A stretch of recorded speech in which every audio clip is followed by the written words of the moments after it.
Something was living between the trees.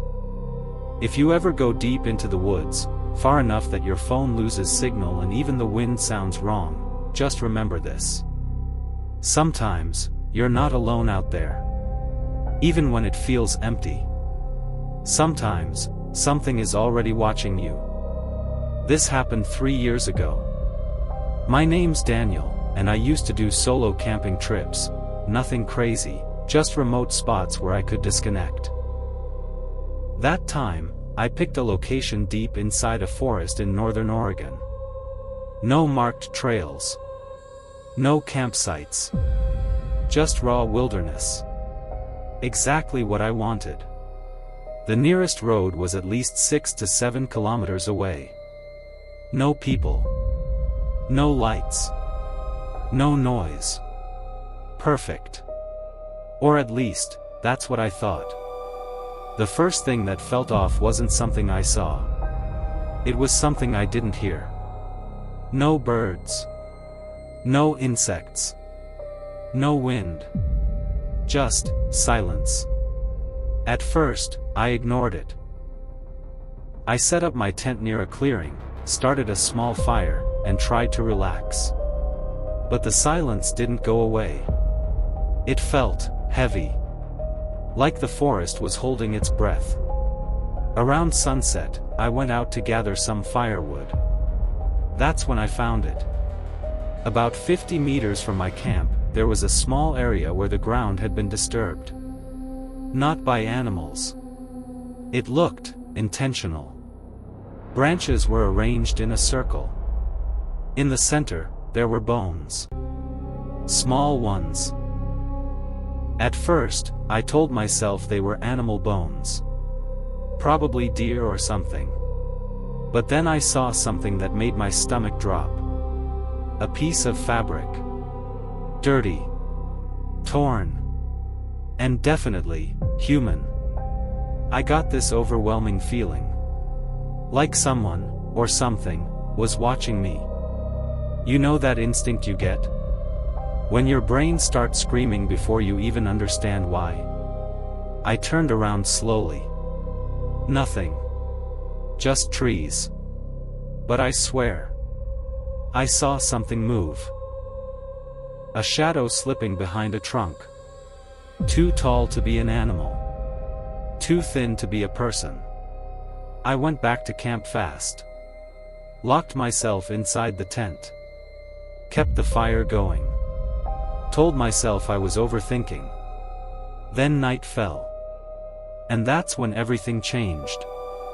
At around midnight, I heard footsteps. Slow. Heavy. Circling my camp. Crunch, crunch, crunch. Not random. Not animal-like. It was deliberate. Like something was walking around, studying me. I froze inside my sleeping bag. Didn't breathe. Didn't move. Then came the worst part. The footsteps stopped. Right outside my tent. And then. Breathing. Loud. Wet. Unnaturally deep. It sounded like it was inches away from my face, separated only by a thin layer of fabric. I could feel it. I slowly turned my head toward the tent wall. And I saw it. A silhouette. Tall. Its head, slightly tilted. Its arms, too long. Fingers dragging lightly across the tent. Like it was feeling the shape of me inside. Then it whispered. Not clearly. Not like a human. But it tried. It sounded like broken mimicry. Like something that had heard human voices, but didn't understand them. Hell, P. My blood went cold. It wasn't asking for help. It was copying. And then I understood something terrifying. That thing had been listening to people before. Maybe even the owner of that torn fabric. Suddenly. Scratch. something sharp dragged across the tent. Slowly. From top to bottom. Like it was testing how thin it was. I grabbed my knife. My hands were shaking so badly I could barely hold it. For what felt like hours. It stayed there. Circling. Stopping. Breathing. Whispering. Sometimes it would move away, and I'd think it was gone. Then suddenly. Right back outside.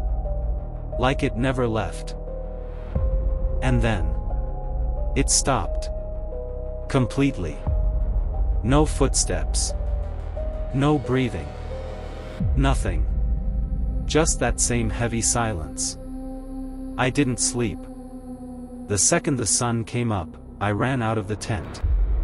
And what I saw still messes with me. Footprints. Huge. Too long to be human. Too narrow to be animal. They circled my tent. Over. And over. And over again. But the worst part? They stopped right at the entrance. Like it had been deciding whether to come inside. I packed everything in seconds and started heading back. But before I left, I looked once more toward the place where I found the bones. And this time, I saw something I missed before. More fabric. More bones. Arranged differently now. Like something had moved them. Or added new ones. I never went back. Never will. But there's one thing I can't get out of my head. That voice. That fake, broken voice. It wasn't asking for help. It was practicing. Learning. Waiting. So if you ever hear someone calling for help, deep in the woods, make sure it actually sounds human.